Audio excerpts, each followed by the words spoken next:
Hi, everyone. Hi there. My name is Meredith. I am one of the Husqvarna Viking educators, and I'm so excited to be joining forces with the Karen lovely Charles.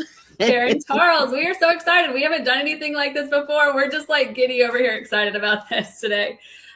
We have worked really hard to come up with some things that you can do on both your serger and your sewing machine, and we just want to see which way you prefer, give you some inspiration, and we'll go from there. So we're going to start with gathering first. Karen, do you have anything you want to say before we get going?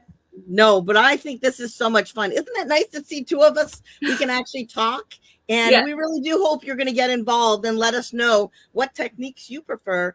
And I think it's going to be a fun experiment for everybody. If you like it, let us know too, because maybe we can do this more often and we can put different educators together. But it's kind of fun to be able to actually talk and have a little bit of interaction. So Yes. thank you all for joining us. We're very excited. If you have any questions, feel free to put them in the comments. We're checking those throughout. We want to thank Ryan in the background. Amy is off this week, so it's just Ryan here today. So be nice to him. But Karen and I will be answering your questions. If y'all need anything, if we don't know the answer to it, we'll get the answer to it and get that answered for you. But we are going to start with gathering first. We're going to start with the sewing machine version first. So I'm going to be solely on the sewing machine today. I'm using the Designer Epic 2, and Karen's going to be solely on the Amber Air S600. So first I'm going to start with gathering. I wanted to show you what the foot looked like. This is the foot, if I can find it right there. It's got the little bottom too, the little opening. So there's a couple different ones. This is the one actually for the Designer Epic 2. It's a little bit wider for that 9mm stitching, but there is a smaller one, and it also has the opening for the IDF in the back. So I'm going to put that on first. I'm going to switch our cameras here, and we're going to switch over here. So I'm going to snap this on over here. And I wanted to show you a couple examples first. When you are doing gathering, you are going to adjust your thread tension. We don't do a lot of that very often with it, but it helps when it comes to tightening that tension so that it gathers a little bit more. And there is a difference between gathering and pleating or using the ruffler foot. So I've got those examples here too, but I'm going to show those in a little bit. Gathering is just like a rough gather. There's no rhyme or reason. There's no measurements to the stitch or anything like that. So that's what we're going to be doing first. I am going to pull up my other camera here to show you what adjustments I'm making. So I'm just using a regular straight stitch over here, and I've got it set for the middle. I'm going to adjust the tension right here. Can y'all see that? Karen, let me move that down right there. So right down here, I'm going to be adjusting my tension, and I'm going to go up to 7. And then, keep going, there it goes. And then I'm going to move my length to 6. And I can only go up to 5 on this one. So, but I wanted to mention also, for those that are new to it, there is a book. If you don't have our foot book, the 9th edition, is our latest edition. Everything you need to know about all the feet are in here. And it also gives those recommendations. Let me find the page so I can show y'all.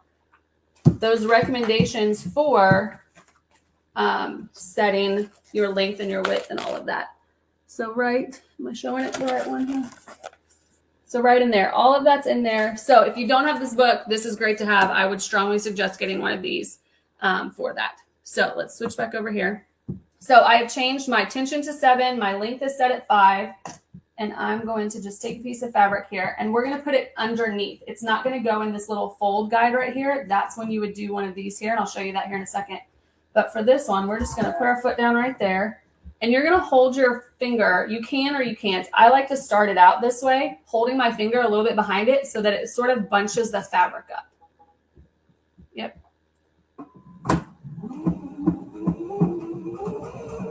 And once it gets going, you can sort of let it go, and you can see that it's gathering. I'm not having to do anything here now, except just move my fabric and keep it straight.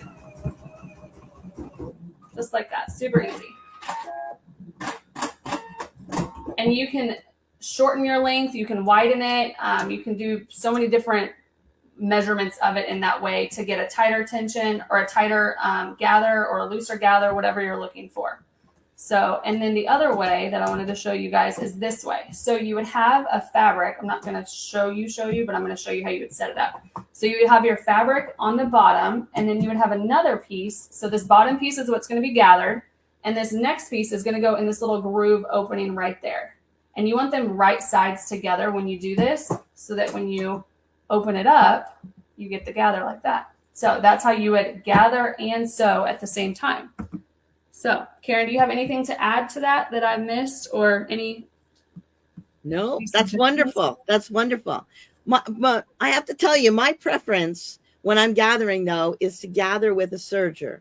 And why I love that is because you can control how much it gathers, and you can also adjust the gather. So if you wanted to gather more or less, you can move it.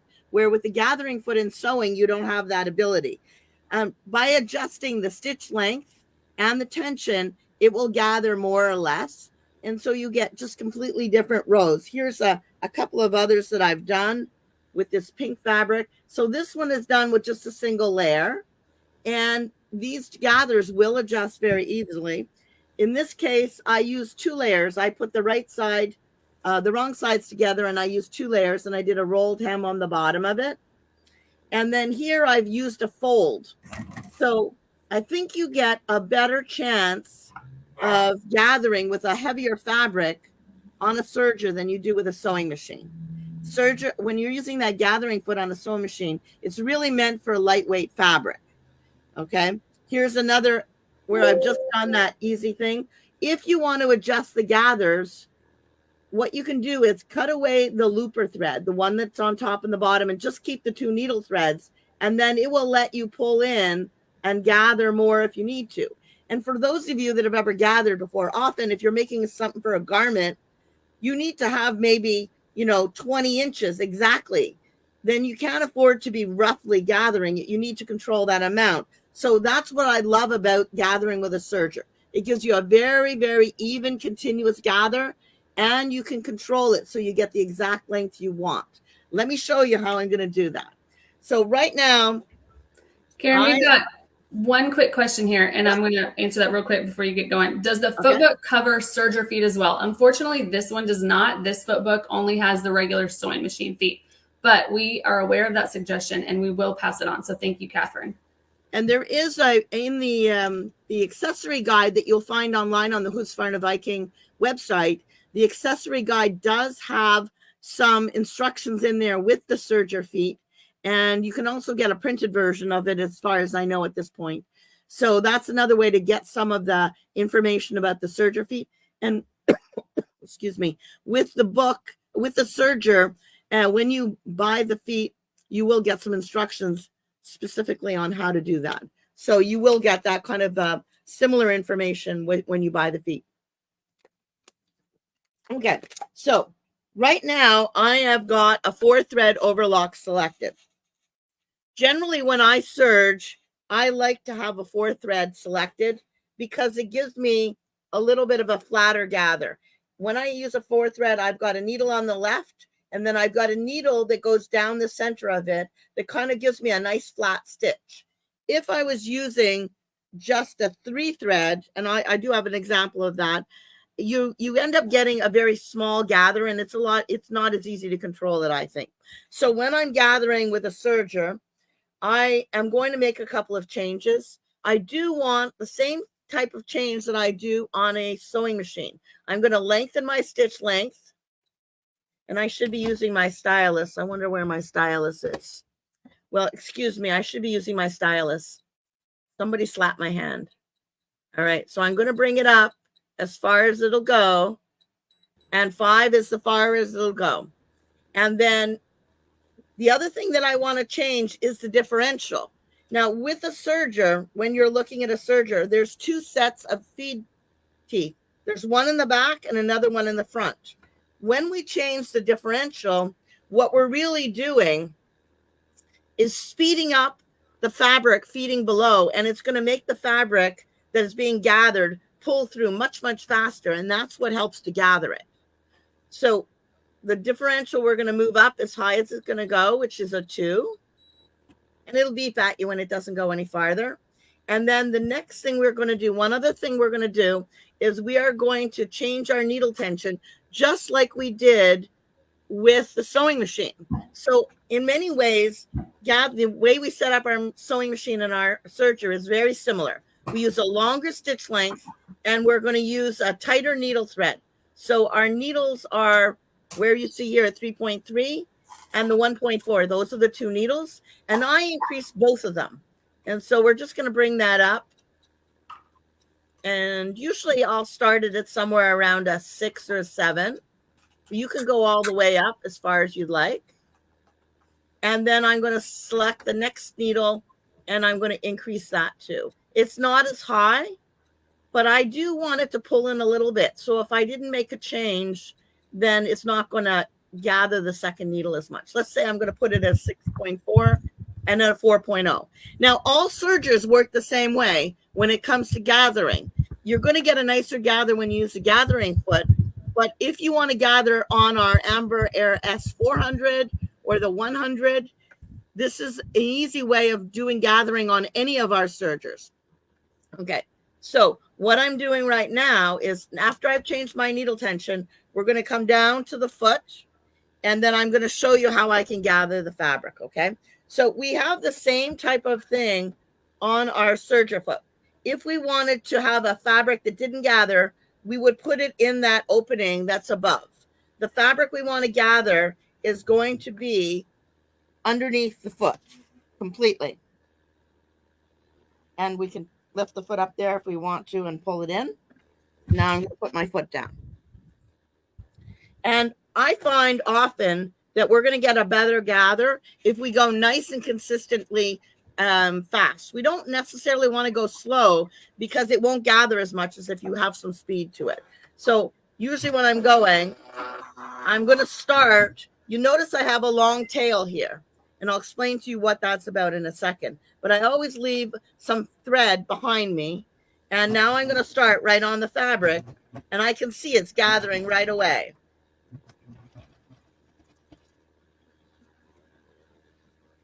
And you can see as it's happening back here, the gather that's going on, right? And Karen, we have one question from Linda. She said, what adjustments are needed for gathering knits? It's the exact same adjustment now, but let me show you this because this is pretty cool. One of the things when I'm working with my Amber Air 600 is I have the ability to select the fabric. So if I was going to be sewing on knits with my Amber Air 600, not only is it an air threading serger, but I do have a fabric selection. So I could choose which fabric that I want. Just like all of our Husqvarna Viking machines, I can select woven light, medium, and heavy, and then stretch light, medium, and heavy. So by changing your fabric, it will change the tensions and it will change the recommendations as far as everything that you're looking at here. So you notice when I changed my fabric, now everything got reset, because when we select the stitch and then we select what we're doing, it will change the settings according to the fabric you're working with. So I would do the same thing with a stretch light as I would with a woven medium or a woven light. And I would increase my needle tension. I would increase the stitch length back up to 5. And then I would increase my differential. And then I would go up and increase both of those needle tensions. And the information is exactly the same no matter what serger you have. Now, what I love, though, about our Amber Air 600 is if I had all of the settings exactly what I wanted for my gathering, for the fabric I was gathering, I would go and select the heart, and then I could go in here and save the stitch. See, I've got this gather stitch right here. This is where I go to save it. And then and I'm going to get out of there because I've already saved this stitch. And if I wanted to reload it, I would go to the heart up above, and now I could just select the gathering stitch and load it. And it brought me back the stitch exactly the way that I had it selected. And that's pretty cool, isn't it, Meredith? It is. I love that you can make those saves, those specific fabrics and stitches, and save those and get back to them. So you remember I told you about leaving some length of thread on either end.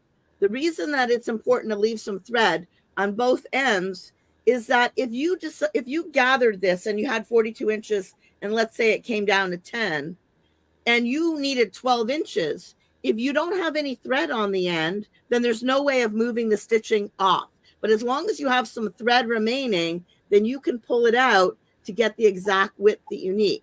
So it's very important when you're serging that you have some extra thread on both sides. And then the other thing is, when you're doing the regular serging on thin air with no fabric to get so that you can get your length of stitch, you don't want to have the needle thread up when you're doing that. You're only going to put the needle tension up when you're ready to sew on the fabric. So make sure you leave yourself a long chain before you select the serger stitch, if you want to.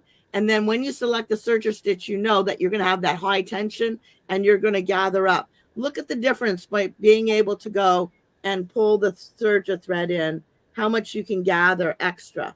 And so I can make that gather as tight as I want. And this is really a superior experience than it is to gather on a sewing machine. Isn't that? No, can we talk about how she just said that? How she said, like, that's her nice way of saying the serger is better than the sewing machine. That was her nice way. When it comes to gathering, it really is. I think it is. But we'd like to know what you think. What do you think is easier? What do you think is that gives you a better result? Yes. Personally, the serger is the way to go when it comes to that. So Patricia asked, do you like using the ruffler for gathering? Why or why not? So the ruffler doesn't gather, it pleats. So I'm glad you brought that back up. I wanted to show you. So this is the ruffler, this guy right here. And there's a little bit of a difference. So these are all 10 inches that I'm about to show you, but this is every 1 inch, or every one stitch, not 1 inch. Every one stitch, it's sewing and pushing the fabric in.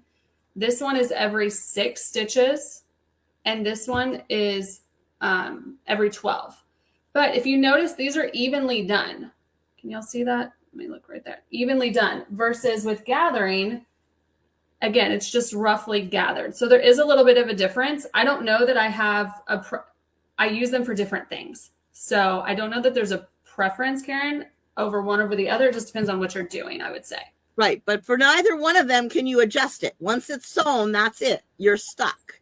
So you kind of have to figure out how much fabric you're going to need to get a certain width before you start working on a project. Where a serger, you've got a lot of ability to make that move. You don't have a ruffler on a serger, but you can adjust it. And by the way, I want to show you this other example here. Look at this. Isn't this cool? I gathered both sides, both the inside and the outside. Now, when I gathered the outside, I wanted it to gather a little less. So I had my stitch length set for a 4, and I had my tension a little less. But for the inner one, I wanted to gather it more. This would be a fun neckline, wouldn't it? You could sew that into place. It could be gorgeous. And just by increasing the stitch length or increasing the needle tension, you can get a huge difference between the gather.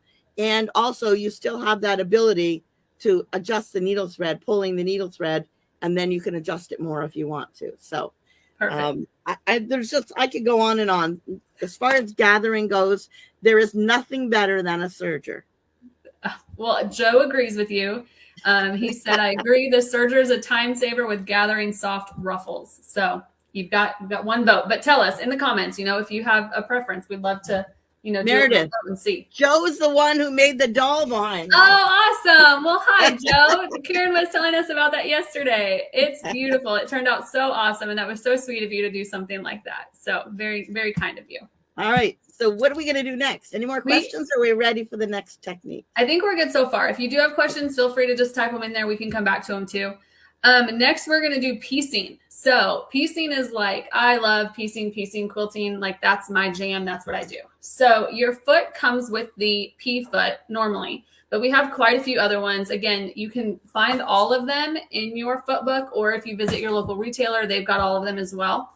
And then, but my favorite that really stays on my machine all the time is the piecing foot with the guide. So this little metal flange guide on the side. This is my all-time favorite. And again, this is the one for the Designer Epic. So it's got the IDF hole in the back, but then it also has the wider opening. So you can do a scant 1/4 inch. So this is my favorite. But again, there's lots of different piecing feet out there. So I'm going to switch over here really quick and show y'all. Snaps right on, super easy. But I'm just going to put my 2 pieces right side together. And because I've got that flange guide on the side, I can just guide my fabric along. I don't have to worry about it being straight because I know that if I keep it off to the side right there, it's going to stay straight just like that. Super easy like that. Cut that there.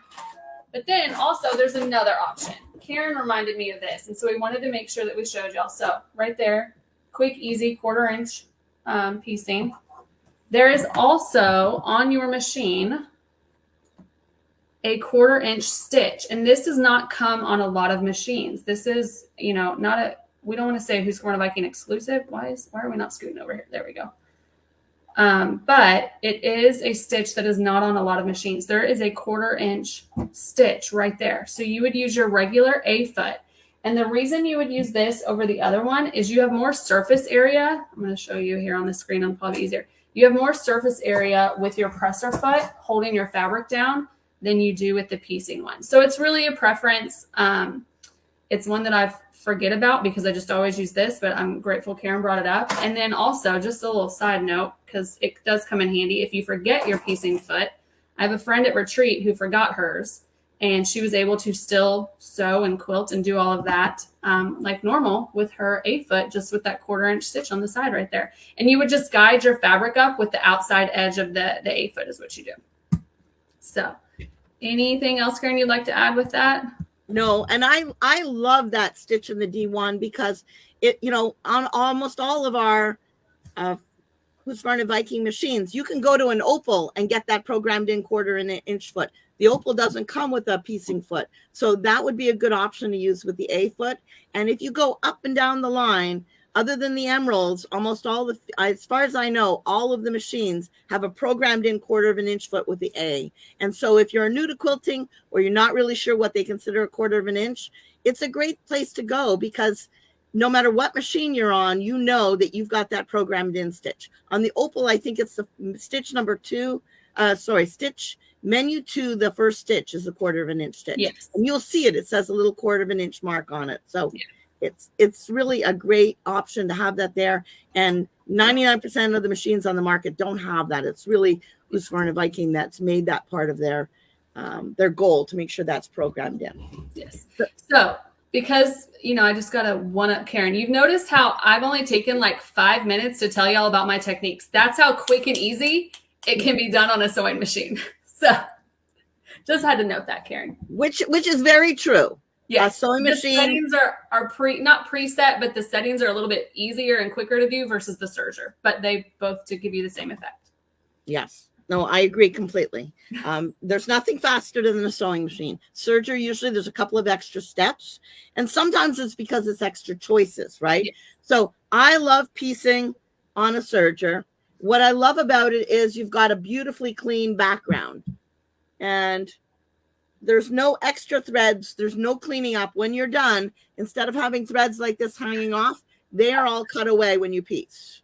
And that to me is valuable. And it's also fast. A serger is incredibly fast when you're piecing. Now, here's an example of a 4-thread that is done with a serger. I'll see if I can move it up there a little bit more for you. So it's not just that it's faster. It's actually very strong because you have 2 needles. On the left, you're seeing a needle, and then down the middle of it, there's another needle. And then the upper looper is going straight across, and on the back, there is another looper. So you've got 4 threads, 2 needles, and this quilt is going to be nice and strong, and it's going to wear really well. So if you're making a quilt for a child or somebody who's kind of rough with their stuff, a quilt sewn with a serger is going to be much stronger than sewn with a sewing machine. So that's something to consider when you're making things for children. And what's that? I was going to tell you another good point to doing it on a serger. Joe mentioned using polar fleece or minky with a serger. Yes, exactly. Hands down, agree. Anytime you're working with stretch fabric, a serger is hands down, it wins. Yes. So, and a lot of people do like to make quilts with minky and polar fleece and all kinds of different fabrics like that. Fur, even fur. I mean, it does a gorgeous job sewing with fur. So that is a really nice choice. And I am going to come over to my machine and show you that. But there is some other things we can do besides a 4-thread.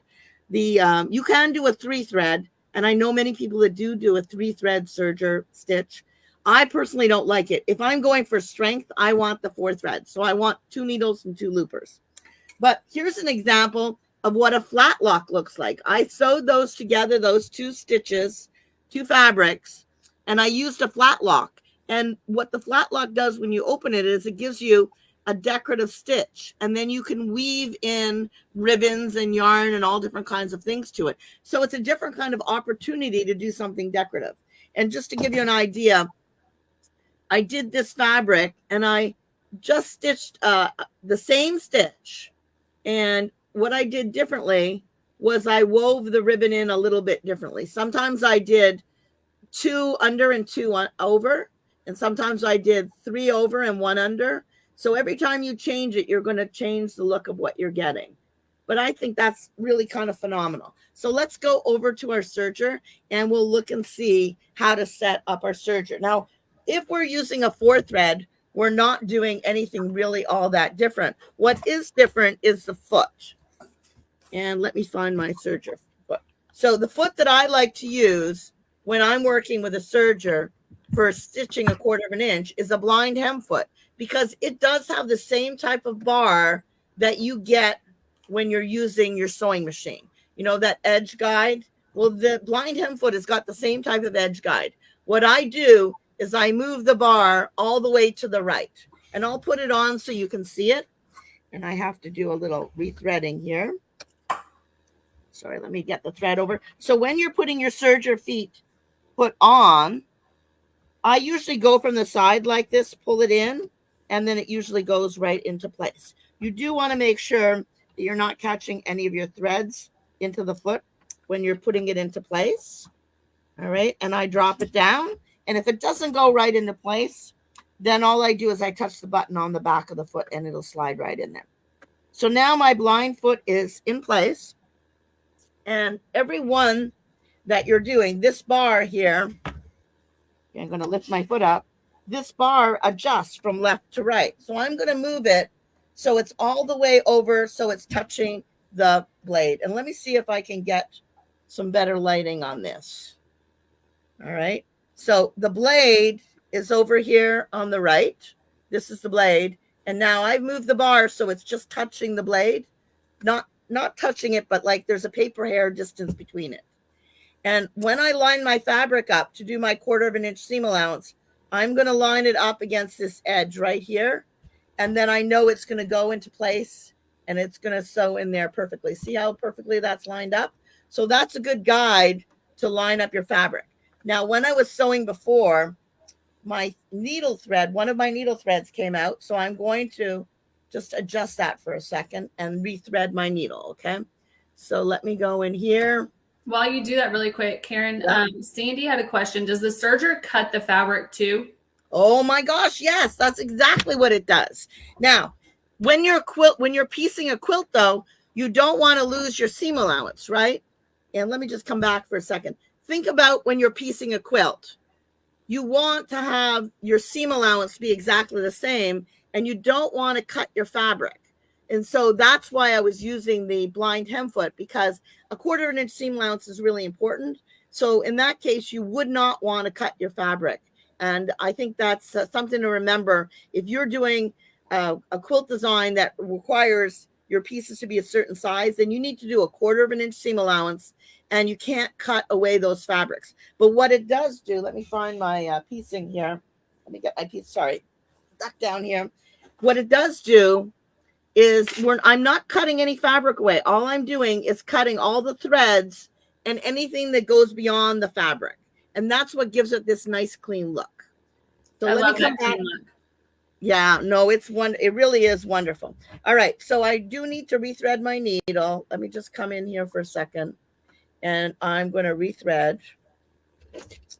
And I'm kind of to the side of my machine, so it might just take me a second here.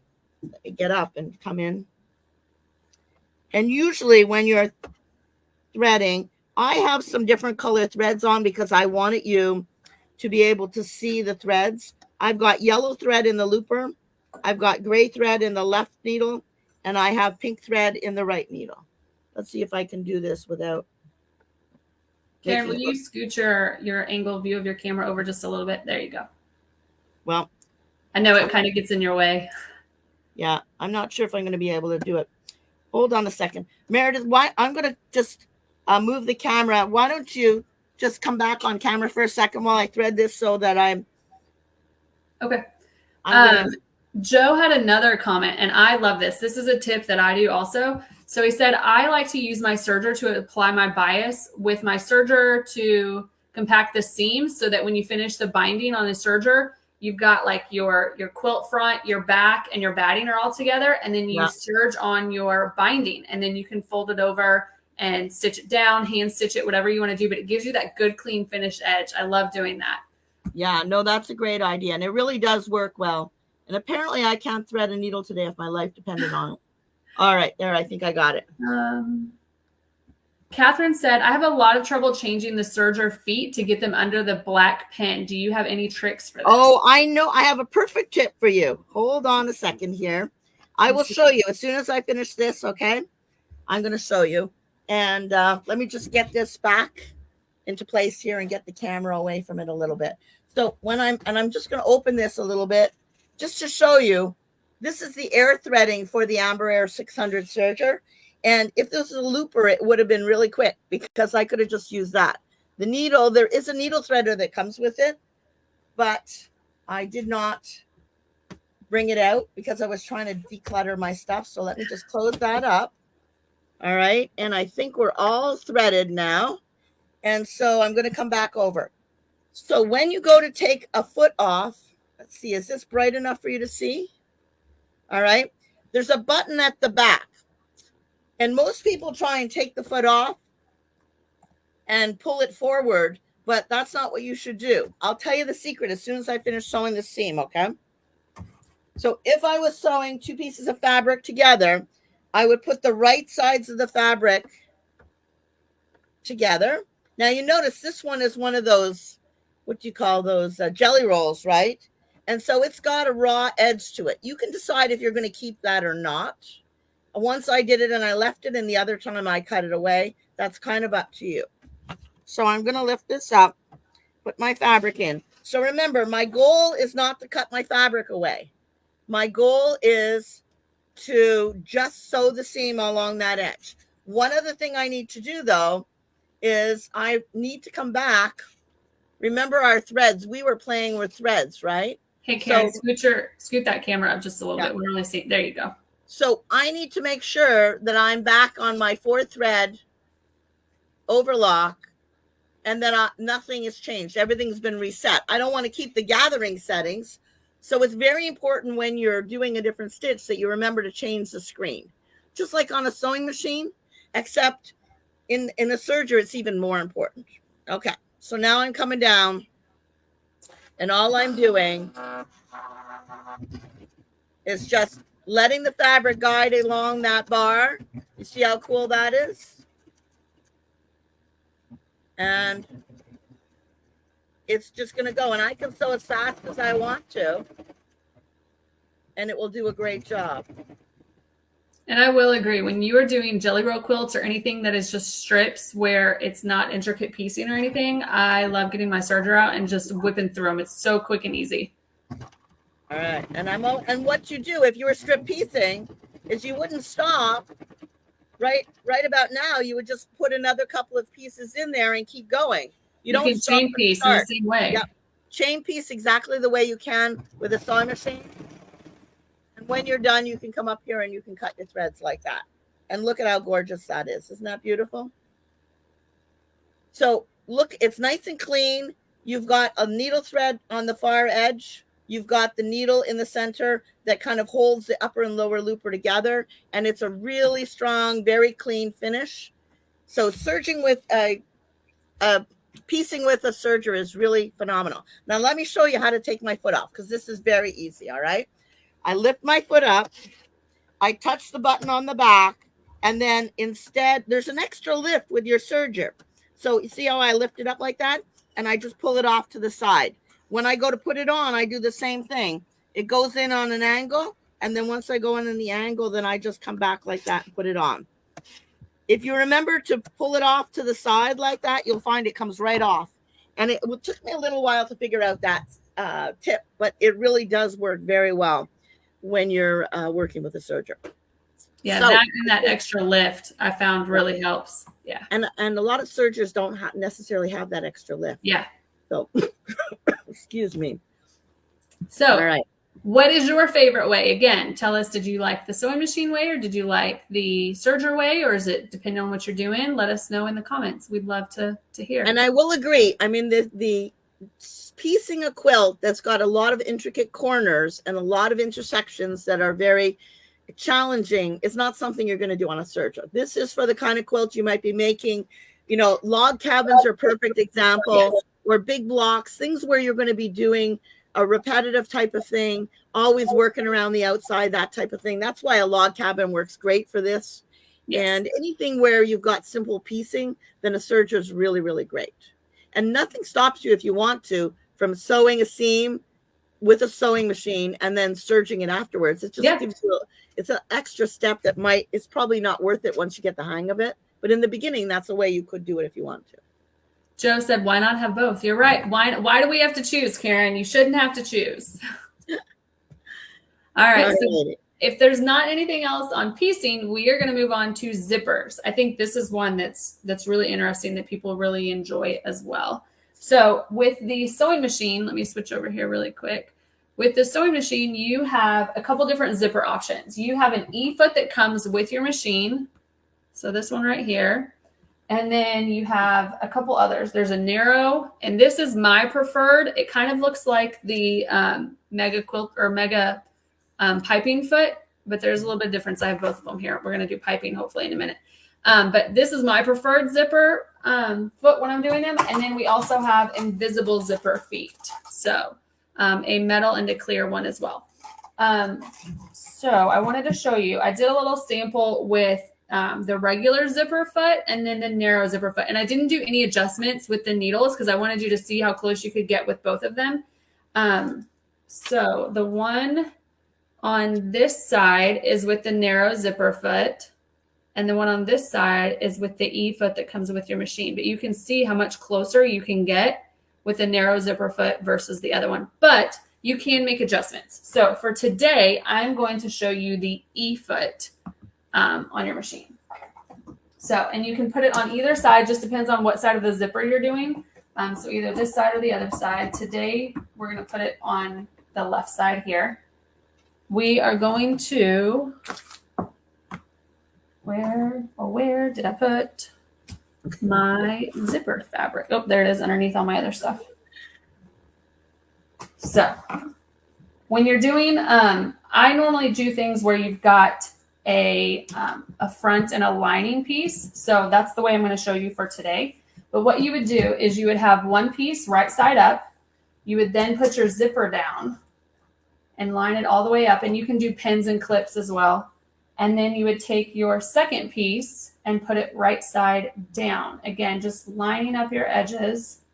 You can pin and clip them in place. And then I'm actually going to flip this over. I'm going to do it this way. You want your zipper up like this, not down, because you're going to, I'm going to show you this before I put the top piece on. You're going to guide this foot all along the edge of the zipper right there. Can you all see that good there, Karen? Yes, absolutely. Okay. So I'm going to put this piece back down. Line those up there.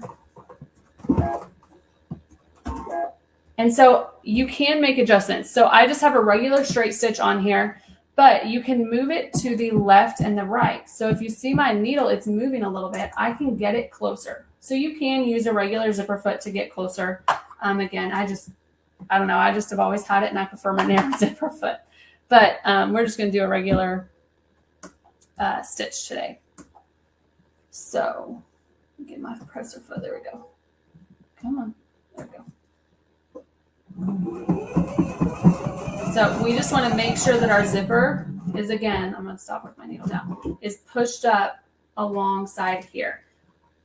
So right along there you can see. And then we're just going to line up our zipper and our fabric as we go, just keeping them straight.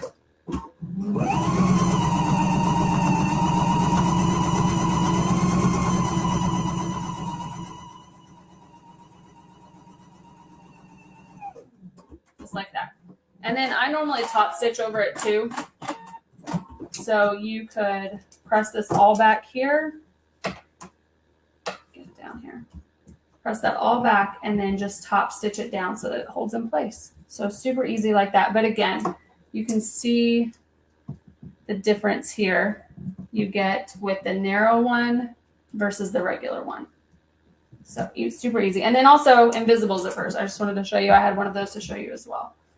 And that just easily comes open just like that. So any questions on zippers for sewing? A couple of questions here. Let me see. Are these feet for the Epic 2? So yes, the ones I'm using came specifically for the Designer Epic 2. The E-foot, the big one that I used, comes with all of our machines. It's just a standard machine. The other three that I showed you, the narrow zipper foot and the invisible zipper feet, they are separate. So just visit your store to pick those up. And then... But they do work with all of our sewing machines. Yes, these other ones also work with all of the machines as well. And it says what category they are on them, these little numbers, and you can figure out your category of machine in the accessory manual at the very beginning. Mm-hmm. And I use both piecing. Oh, this is just going back to quilting. All right. If there's not anything else, I'm going to let Karen take it over. Now she's going to show the invisible have the notch for the IDF. No, the invisibles do not have the notch for the IDF. Karen, I don't think there's... No, I don't think they will either because it's a pretty tiny foot. Yeah. So, but I love our invisible zipper foot. It's got a little notch in the front that kind of helps push the feed teeth open from, or the teeth open from the zipper. And the invisible one makes it, a little bit over. Yeah, there you go. It really is nice and easy to see where the teeth are from the zipper. And that little notch that's in the front helps push the teeth open so you can get really, really close. Yes. There's not enough room. I was trying to find another one to show you that had it. There's just not enough room on the back side of the invisible to add in that little notch, honestly, for the IDF. So that's my guess anyways. I haven't heard. All right, Karen. You're up now. So one of the things to think about when you're sewing a zipper with a serger or a sewing machine for that matter is I always buy an extra long zipper. If it's asking for 10 inches, I buy 14. Yes, I always go at least extra. I always go one size bigger, if not two sizes bigger than what I need. And it's really important to do that with a serger because you don't want to have the metal pieces that are on the top and bottom of the zipper anywhere near the blade of your serger. So I really recommend buying a stitch. And I know, we're cheap. We think, okay, we can get away with the size that is calling for, but you're going to be sorry if you don't buy. I'd like to get a zipper that's at least 4 inches longer. All right. And there's really, Karen, I actually priced this out. There's really not a huge difference between moving up. And some of them are the same price, even though they are like 2 inches bigger. So keep that in mind. Look at the pricing. I don't mind going up just a little bit just to have that little bit extra. Right. I mean, it's one thing to be frugal, but don't make life difficult for yourself. So always buy a longer zipper. The other thing to consider is the difference in the tape that's on one style of because depending upon what stitch you're going to use is going to depend upon what type of zipper. This is like a typical zipper that you would buy in the craft store, but a lot of people now are sewing with these zippers by the yard because we can get a lot more fun and fancy teeth. So I always will have to choose when I'm doing this, the stitch according to the tape that I'm using. My personal preference is I love these zippers by the yard because you can buy them, cut them as long as you want to. You're going to have enough. And I just love that it's got this decorative metallic kind of look to it. So that's what I tend to use if I can. Here's an example of a bag that I sewed the zipper on. And you can see on the back, I used a 3-thread wide stitch. That's the stitch. All right. So just a little bit, Karen. You can use a 3-thread. But again, if you're going for strength, 4-thread makes a lot of sense. I use generally 3-thread when I'm doing decorative, and I'll use a 4-thread when I'm looking for strength. And if you look here on the 2 zippers that I have, here's an example. One side I did with the sewing machine. One side I did with the serger. Wait a second here. There's the sewing machine. All right. So you can see here the stitching. It's there, but I've got a nice finished edge with the serger. And I like that it's got the finish like that and it's all gathered like that, especially if you're not using a lining with your bag. Here's another one that I've done. This is one of those fast bags that I did where you just make your zipper on one side. And then once you've done sewing the zipper on, I'll show you the back of it. Then all you do is you put it together like this and you take your zipper pull and you pull it onto both pieces. And then you've got an instant bag. All you have to do is sew the side and down and you're done. So quick, easy zippers when you're doing them like that. Here's an example of a traditional zipper that I did. And I used a 3-thread narrow when I did it because I didn't have as wide a tape. And so using a 3-thread makes a lot more sense when you're using the craft zippers that you get in the craft stores because the tape is not as wide. And if you used a 4-thread, it would come right up against the teeth, and then you wouldn't be able to open the zipper as well as you might otherwise. I really want to make sure that I can pull the zipper open and close very easily. And so you want to make sure you're not going to have your stitching so close to the zipper teeth that it won't open. That's the major consideration. Here's another bag, same type of thing. You can see on the back, I did the same thing on both of them. This is ready to go. It looks beautiful. So when you're working with a serger and you're sewing a zipper, you're going to use a different foot. You want to be using the piping foot because the piping foot's got a groove in it to allow the zipper teeth to travel through. And this is what a serger zipper foot looks like. Let me see if I put it over here. There you go. So do you see where the open area is right down the center here? That is where the teeth are going, and that's where the piping's going. So I think you can see that really well. So you see that open area, right? So it's really easy to know that you've got the teeth in the foot well because it's open. And you can see on the back, there's a groove in the same place. Let me see if I can come over here like that. So you see where that open area is? Well, that groove goes all the way up to the back of the foot. And so the zipper teeth are going to stay in there. Once they're in there, they don't come out, which makes the serger and the piping foot a perfect foot to use for the zippers. All right. So I'm going to switch over and you can see here that I'm ready to go. I've just got to put my foot on. And so just as a little reminder, when I'm putting the foot on, I lift my foot up. I come in on the side like that. And then I'm just going to rotate it over like this and put the foot down right into place. Hey, Karen. Yes? Does this foot come with the machine or is it an extra charm to be purchased? I love that, an extra charm. Yeah, it is an extra foot that comes. There is 2 different sets. One of them is for the cover stitch that has all the extra feet with it. And the other one is for overlock, which has the gathering and the piping. And I think it's got 4 feet together. I'm not sure if I have that set close enough to find it. Let me look and see. It's got at least 4 feet with it, though. It's got the elastic foot. It's got the piping foot and the blind hem foot with it. And I think there might be another one that comes with it, too, the taping foot. But don't quote me on the last foot, okay? But it's hey Karen, yes? Do these feet do the feet for the S25 also fit the Amber Air 600? Oh, they do. Isn't that wonderful? I love that they did that. So if you have an S25 and you're thinking about getting the new Amber Air threading S600, all the feet from the S25 will fit the new air threading serger. So I absolutely love that they've made it easy for you to move from one machine to another. So that's good. Now the 400, the Amber Air 400 has different feet. So those are not the same feet. So if you've got the S25, make sure you go up to the S600 because that one will use all the same feet. Then you don't need to buy any feet. You've got all the feet that you need. You probably have the full set of them, so you're ready to go. Okay, so now I'm switching back and let's look at where we are. I've got my piping foot on and I do have a zipper that I'm going to be using. All right, and let me just say, I say I have a zipper. Let me find it. All right. So here's my zipper. I'm going to use this larger one here because I've got the 4 thread on. I'm going to lift my foot up and I'm going to separate the zipper out. All right. And let me find some fabric that I'm going to add a zipper on the other side. So here I've got a zipper already in place. You can see what it looks like. This one I did a 3 thread. Well, this time I'm going to do the 4 thread so you can see the difference.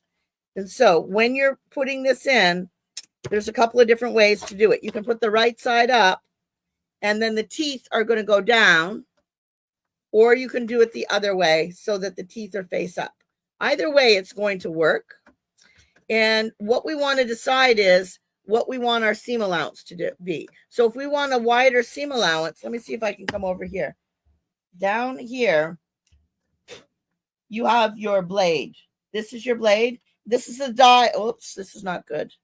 This is the dial that affects the blade. So if you want the blade to give a lot wider seam allowance, then you're just going to rotate it so that the blade will move.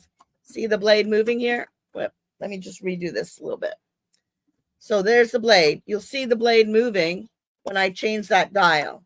So if you want a bigger seam allowance for, say, a garment you're going to be wearing and you want to have more of a seam allowance for the fabric, then move it so that it is going to give you that bigger seam allowance. Now, the other thing I always do too is I will always leave the zipper. Remember, we were talking about even this one, it's not the traditional zipper, it's by the yard, but I will always, always, always leave a couple of inches up there like that because it's going to make it easier to put the zipper head in. And it also is going to track in the foot better. So when I lift the foot up, I'm pushing the zipper so that it's in where the groove is. So where you see the stitching here, that's where the teeth of the zipper are. So I need to see that stitching right in that open hole. And once I get it in there, then I can put my foot down and then I'm ready to go. And really, once you start sewing, you'd be amazed. Now, in this case, it is going to start cutting. You see the blade is over here? I can see the fabric is cutting. Now, I would be better to start, because I'm cutting the tape of the zipper. Let me just move this out here. All right. Because I want to cut the tape of the zipper, I would be better starting the zipper before the blade. Get it set in. All right. Wait a second here. Because I want the blade to cut the zipper so it's not going to jam up as I'm going. All right. So, oh, I get a message. My foot's up. I need to remember to put my foot down. You don't get that on a sewing machine, do you? Oh, that's because it goes down automatically anyways, I guess. So Yeah, I see where you're going with that one. all right. A couple questions while you get that set up, Karen. Yes. Is this the foot you'd use to make wire edge ribbon? No, it isn't. Because if I had wire in here, it is not going to be. Put it down just a little bit for us. Oh, put it down. If I was using the wire, there is another foot I use for the wire edge. And it's a little bit of a story. So let me stay here and then I'll come back to the wire edge ribbon afterwards. Okay. And, but this is only when you want the bulk of this, right? Imagine if this was the wire. Well, the stitching's all happening to the right of this. It's not happening where the zipper is. And when you're sewing the wire, you need to be sewing over the wire. So the wire would have to be over to the right. That's why I wouldn't use this foot for the wire edge ribbon. Okay, so I'm just going to start sewing. I like to make sure I'm chaining off good when I get going, right? And the zipper is kind of going through and it's just catching the teeth right now. And I'm just checking. I can see that it pulled out a little bit here. So I'm just putting a little bit more underneath that. See, now, when you don't have the zipper pull to pull, all you really got is the thread. So as you're going, you can use the thread to kind of help you pull it through. Right now, it hasn't caught in the zipper yet. So this is what I wanted to suggest to you. You see how it cut that zipper? Whoops. Let me get this up a little bit here. Okay. So do you see how the blade cut the zipper? Well, now I know that this is what the seam allowance is going to be right here, because of where I moved the blade. So it helps when you're starting a zipper or anything bulky like that to have it go all the way back to the back. But you need to cut this fabric away so that it doesn't get all gummed up there. So usually what I'm going to do is I'm going to take my scissors and I will cut that amount.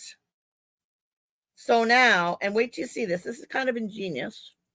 All right. And now I got there. So now I've got just the tape, just the seam allowance. And now when I lift my foot up, I can put the zipper back here all the way. And I don't have all that extra fabric next to where the blade is. Does that make sense what I'm doing? It does. And we don't get these extra tips anywhere else. Like this is for free right here. She's giving y'all this. That was a great little tip, Karen. Well, sometimes you need to do that. Same thing if you're going to stop and turn the corner and you're cutting a certain amount off. One day I'll do a video just on that kind of stuff because it's really cool. Now, I need the fabric underneath it, right? So, but the fabric can start anywhere I want to. But if I want it to cut, then what I'm going to do is I'm going to bring it right here like this, put my foot down. I've got the zipper. It's going all the way to the back. And whatever fabric I want to cut off, I'm just going to leave there like that. And my serger is going to cut that away.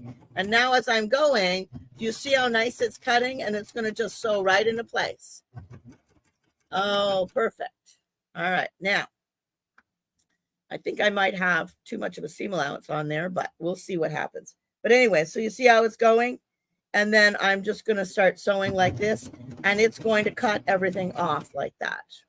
Okay. And then I can check to see that I've got enough room for the zipper to, for the zipper teeth so that it will be able to pull the zipper up and down.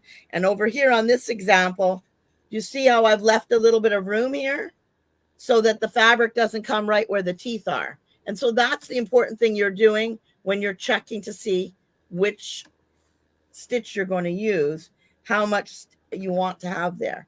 Now, let's come back, and I'm going to just come back over here for a second. Now, in this case, this is an example of a blind hem. Imagine if you were making a jacket or a skirt or something like, not a blind hem, sorry, invisible. I'm going to say, I just caught it too. I'm like, wait, that wasn't right, but I wasn't thinking about it. This is done with an invisible zipper, right? So an invisible zipper is not going to sew quite as easily with a serger. And that's something you're probably going to get better results because you need to be exactly in the right place. But once you've got your invisible zipper done, then you certainly can come and finish off the edges of everything with the serger like that. Imagine if this was a skirt, how nice that would be. You see how gorgeous it looks right here? It's just a very continuous line. We're not only using zippers for bags. We make a lot of garments with zippers. And I've been making a lot of garments with my Ditto, which you see back there. That white pole, that's my Ditto. But having a lot of fun with it. And a lot of times, there's nothing prettier than an invisible zipper. Look at that. Isn't that gorgeous? So sometimes you do need a sewing machine. I mean, let's face it. We always need a sewing machine. Who doesn't want to embroider and sew? But there are times where the back is neater, especially with garments and bags. You're going to get a nice finished result. And it's really worth it to kind of play around with what stitch. Try the 3-thread out first and see if you like the amount of seam allowance that you're seeing with it. And then if you feel like you've got a lot of tape there, then you consider using a 4-thread and decide how much seam allowance you want to leave. But always the question is where the blade should be. And that's going to depend upon how much seam allowance you want and where you want your fabric to stitch out. Does anybody have any questions about that? There was one other. I have an Amber Air 400 and the piping feet are different. Should I use the piping foot type B or 3/16? Say that again. It says I have an Amber Air 400 and the piping feet are different. Should I use piping foot type B or 3/16? I'm not sure about that. I think it's going to depend upon your teeth and your zipper. Like this one, this is your standard zipper, right? The teeth are very, very small. And then when you go to the other type of zipper that has that larger tape on it, those teeth are much bigger. So I would use the smaller one for your traditional zipper and the bigger piping foot for the more coiled type of thing that's got the bigger teeth to it. So it's all going to be about the size of the teeth. Now, and the Amber Air 400 also has it's got a cute little lever to it that you can move it back and forth, doesn't it? And so that's another way of, you could always put the teeth on that side of that bar and put the bar where you want it to be. So if the piping foot weren't working for you, you have another option on there. It would be similar on our Amber Air S600, where I'm using the blind hem foot with the bar on it. So there's different things you can do. There's not only one way of doing it. We're just trying to start with some basics to kind of get you going. And I think sewing a zipper on is just going to give you a beautiful finished look. And it really is nice to know that you're going to look at how nice that zipper is. You know, it's nicely finished on the top, and the back of it is all nicely finished. So I know my fabric's not going to gather for when I make the skirt. Wouldn't that be a nice skirt? I need a little more fabric, but imagine how cool that would be, right? To be able to do the zipper so quickly, know it's nice and strong because you've got that serge stitch to it. Now on a sewing machine, you could also overcast the ends, and that would give you a little more support to the fabric. The serger just does it all at one time. Yeah. All right, what's next? Diane asked, where do you find the zipper by the yard? A lot of the quilt stores are carrying zipper by the yard now. You really got to go into the stores and talk to your dealer. It's the same thing with the feet. And if you're interested, I mean, there's just so much. When you go into a dealer store, quilt stores, a lot of times they have things you would never expect. Yes. Like, you would not think they would have zippers in a quilt store, but they do. And the reason they do is because now a lot of quilters are making bags and stuff. So it's really kind of common in a lot of stores. And if you don't find it, make sure to tell your store owner that you would like them to start carrying it, because often they're just looking for ideas. And if they know you're going to come back and buy some, they will. I love the zippers by the yard, and the quilt stores and the dealer stores really have started carrying. I know a lot of them that I see them in. That's where I buy most of mine. Yeah. Marianne said, can you show me the foot you mentioned with the side on it? I'm pretty sure she's probably talking about the serger one, not the piecing one. I think she's talking about the blind hem one. This is the bar that's on it. And this is the foot you use to do a blind hem. But because it's got this nice sharp bar on it, I move that foot so it's touching the blade. And then when I'm piecing a quilt, none of the fabric gets cut off. So I know I've got the exact seam allowance. It really is officially a blind hem foot. They should call it a blind hem and quilting foot. Yeah. If only they listen to me. So let us know. Did you prefer my way of doing zippers or Karen's way, or both? And you just have different times when you use either or. Again, I like what Joe said. You don't have to choose. You shouldn't have to choose. And he's right. You shouldn't have to choose. You can have both, and you can have your cake and eat it too. Absolutely true. So we got one more thing left, right? We do, but Karen, we are already at time. I'm not sure that we'll be able. I don't know. Do you think it'll put us far over if we? No, let's go for it. All right, we're going for it, Ryan. Hang on, we're going for it. We're gonna go for piping next. Piping is the last thing we had planned to show you guys.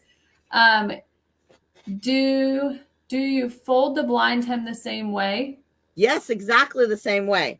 And that's why it's important for the blind hem that you have that bar there, because when you're hemming pants, if you look on your Epic, the videos that are built into your Epics, or on the JoyOS Advisor, there's a video. It shows you how to fold the fabric for a blind hem on a sewing machine. Well, it's folded exactly the same way on a serger, so you don't even have to relearn it. And it's just that the extra fabric hangs off the edge, that gets trimmed away, and then your actual pants or skirt or fabric is in here, and so it can't get cut away, and that's what gives you that perfect blind hem. It's awesome. Very, very much the same. All right, so we're going to go through one more thing. We're going to go through piping. So let me switch over here, Karen. It's only going to take us a couple of minutes. Don't worry. It'll be worth it. Let me just get this going. All right, so for piping, there are quite a few different feet for the sewing machine side of it.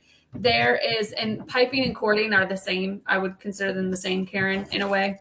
Yeah. So we have the single welt cord foot, which is what I have on my machine right now. We have a double welt cord foot, so you can put 2 cords under there.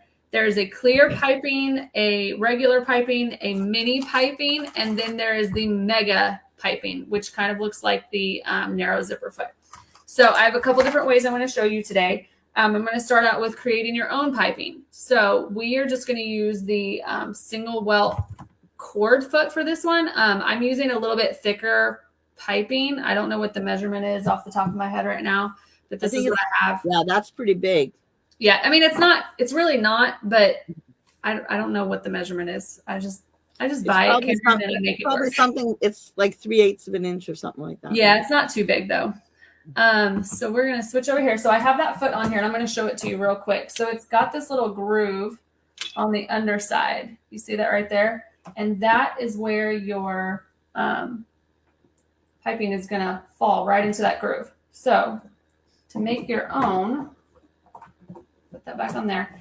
You would have, I like to have bigger pieces than what I need. I just like to have bigger pieces. So this is 3 inches right here. And then all we're going to do, I'm actually going to start at this end. We're going to fold it in half over top, just like this. And we are going to put our piping in that little groove right there.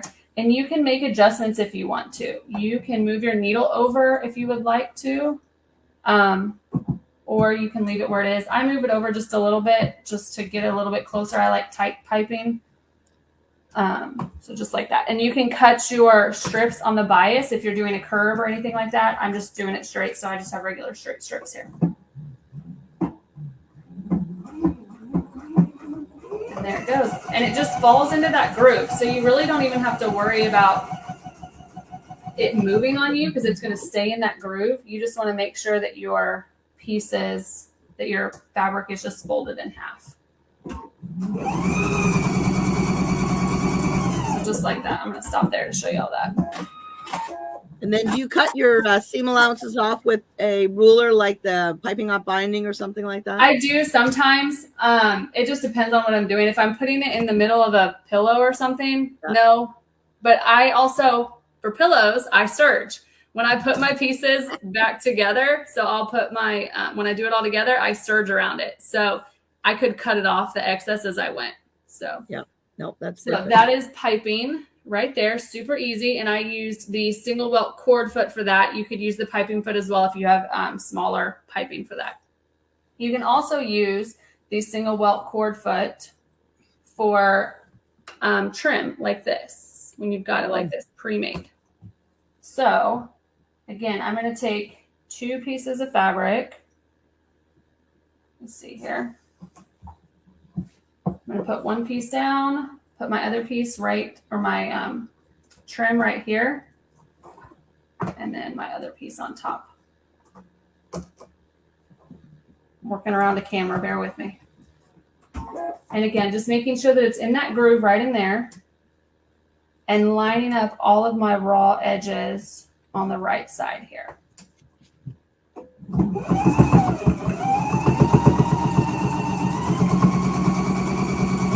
And so if I was doing something like this, so if you had your piping like this, you would do the same thing. You would put it all in here just like that, line everything up how you wanted to, and sew along if you made your own in that way.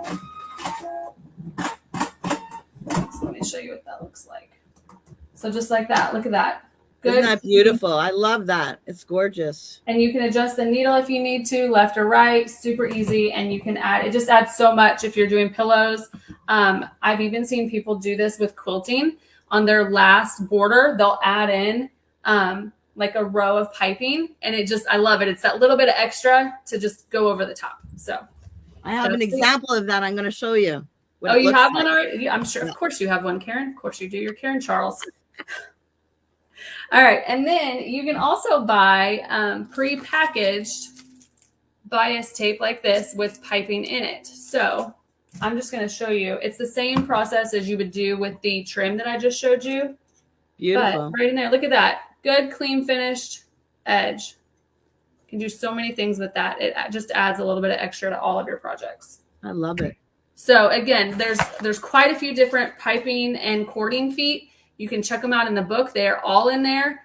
And then you can also find them at your local retailer. They can help you show you all of your options. Somebody asked, is there a clear table attachment for that? Yes. So this is a clear Sew Steady table. If you visit your local retailer and tell them what machine you have, they come in different sizes. They're custom ordered. There is a regular table that goes with the Designer Epic and all of our other machines. But if you want one of the clear acrylic ones, those have to be special ordered most of the time. Is the cover stitch hemmer the same as the blind hem foot? No, it's completely different. Yeah. The blind hem foot is meant to be cutting fabric away, where the cover stitch does not use the cutter. Yes. So it is completely different. We'll try and do another thing with some of the cover stitches in the future. And then Anne asked, sorry, I don't see any serger feet in the foot book. That is correct. There are no serger feet in the foot book, but if you go to the accessory guide on the website, you can either find it there. It can be printed off as well. All of the feet are in there. But this one to purchase is just for the regular sewing feet. So any other questions on piping or cording or anything? Again, super quick and easy, all on a sewing machine. Well, I'm gonna switch over to the serger and tell you what I like. Now, but here's an example of a quilt where I added piping. I love it. It just adds that little bit of extra, and I love it. It's worth it. I made the piping. This was actually the fabric that I used for the piping here. Had a little bit of glitter to it. And it just gives it a little bit. Now, it is important if you're going to add piping to a quilt, you have to use a 1/4 inch seam allowance, right? You cannot put a random seam allowance, because when you put your quilt together, nothing's going to line up, especially this one, because it did have a miter corners at the corner. But I just thought I'd bring that for you to show you that. Thank you. Guess what foot we're going to use when we're making piping on a serger? We're using the piping foot, which we were just using for putting a zipper in. Same foot, no different, okay? And I've used all kinds of different feet here. Different piping. Here's a small one that's pre-made. And here I sewed it on, and I used the 4th thread, and you can see it just finishes right nice. And then when you turn it back, you'll see how gorgeous. Isn't that beautiful? What a nice finished edge that is. And then here I just sewed another fabric together with it, and look what a nice touch that makes, just having that little bit of color in there. How gorgeous that is. Can you imagine if it was the green and those flowers, Karen? I know. That acid green would have been a great idea. I should have made my own piping. And then you can also use a thicker cord with the same piping foot. You can use different. Here you can see the cord's quite a bit bigger, right? Nothing really is all that different or complicated with it. All you're going to do is you're going to take your piping, and I'll just show you quickly so you can see it, all right? So let me switch over to the machine. It's only going to take me a couple of seconds. There's my piping. Again, like the zipper, I want to have that piping longer than where my fabric is. I need to start that so that I can get the piping set up in that groove of the foot, all right? And I'm not going to cut any seam allowances away, because this piping is narrower, so narrower than the zipper tape was for sure. So I'm just going to do it like that, and I'm going to put this down, okay? And if I'm not sure that my piping's in the right place, I can just lift it up like that. So as I'm coming down, I'm just going to start sewing, and it will trim off any extra fabric. And then I can see the piping is right in that hole opening. So there's no question that it's going to be exactly where it needs to be. So